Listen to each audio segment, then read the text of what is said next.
Asiyada tilni ve yazma kültürünü saklap kalgıçılar Uygurlardır. Büyük İpek yolunun beşida şular ba.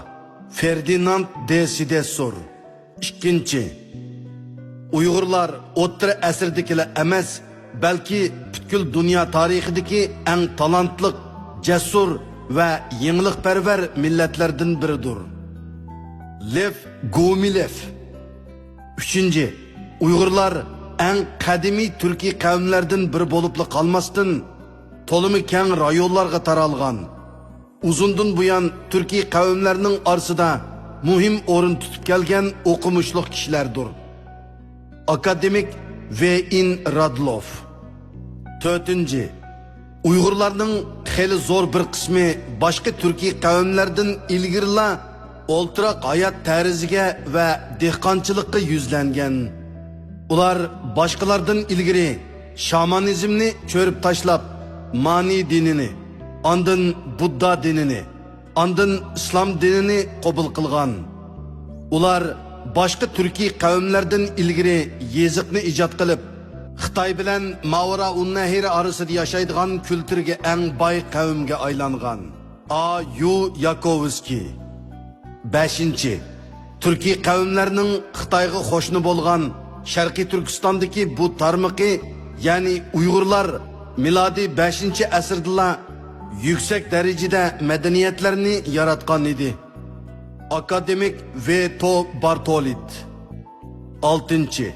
Uygurlarning tarihi rolü şu ki, bu talantlı kişiler özlerinin teşkili tüzülmesi aslında fevkalade ravan başkuruş sistemisi ve bilimgi bolgan toluk hürmet arkalık Asiyada küçlük devletlerini kurgan ve öz devride ülgi karakterlik özgüçe maddi dünyasını vücutga çıkargan. S.K.İn. 7. Men özem Uygur xanlıqıda bayqıgan medeniyetlik derecesinden hang-tang kaldım.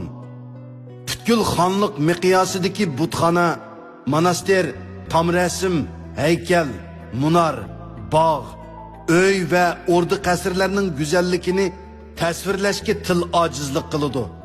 Uygurlar altın kömüş buyumlarını, lonqılarını ve kaçkıçılarını yasaşka tolumu mahirken.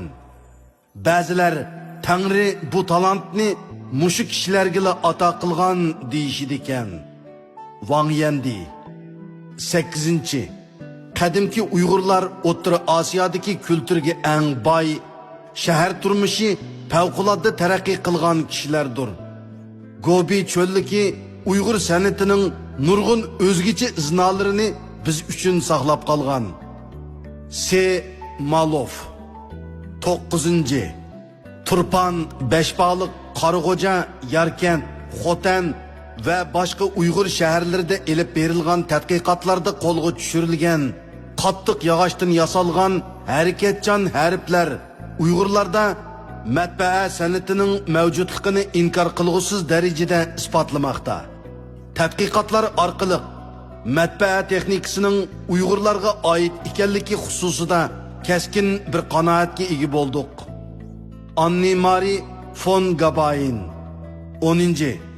Uygur xanlıqının paytaxtı Ordubalık, dehqonchilikni taraqqiy qilgan nihoyatda cho'ng shahar bo'lib, uning atrofini butunlay terilgan etizlar va bir-biriga yaqin joylashgan kentlar qorshab turdi ekan.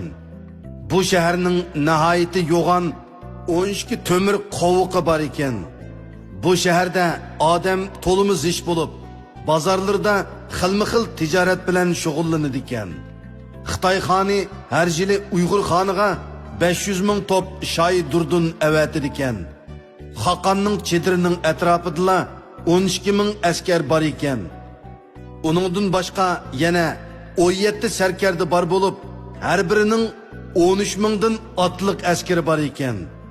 Har ikki harbiy bargoh orliqida chedirlardan tashkil topgan harbiy qarovulxona bor ekan.